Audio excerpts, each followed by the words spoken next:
দর্শক আসসালামু আলাইকুম।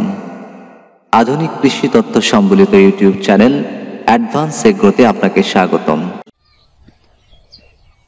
দর্শক মন্ডলী, এটা হচ্ছে গ্রীষ্মকালীন মরিচ। এই মরিচ গাছের বয়স হচ্ছে প্রায় 40 থেকে 42 দিন।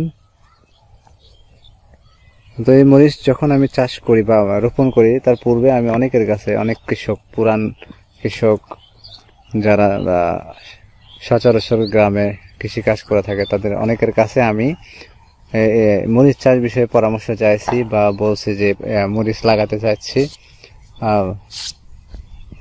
লাগানো যাবে কিনা। এই ধরনের প্রশ্নের উত্তরে তারা আমাকে প্রায় সবাই আমাকে ভয় দেখিয়েছে, বলছে যে একেবারে নষ্ট হয়ে যাবে, অসময়ের মরিচ, বর্ষার মরিচ ভালো হয় না, এরকম অনেক ভয় ভীতি দেখাইছে। এবং কেউ উৎসাহ দেয়নি, কেউ বলেনি যে লাগাও ভালো হবে, করো ভালো হবে। তারপরে আমি রিস্ক নিয়ে প্রায় দেখেন 1 বিঘা জমিতে প্রায় 50,000 টাকা ব্যয় করে, ইতিমধ্যে 50,000 টাকা ব্যয় হয়ে গেছে। এত টাকা খরচ করে রিস্ক নিয়ে করছি, দেখেন আজ এই অবস্থা। তবে এখন পর্যন্ত যা দেখছি অনেক ভালো গাছ হয়েছে, গাছে ভরপুর ফুলও চলে আসছে।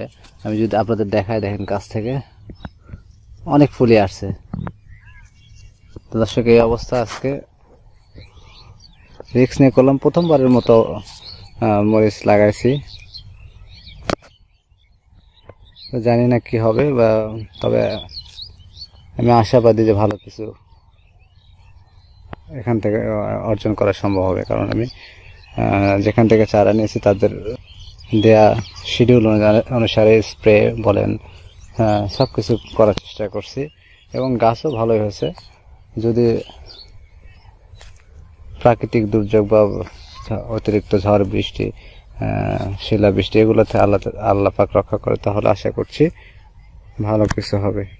তো দর্শক, ভালো থাকবেন। পরবর্তী ভিডিওতে নতুন কোনো তথ্য নিয়ে হাজির হওয়ার চেষ্টা করব। আসসালামু আলাইকুম।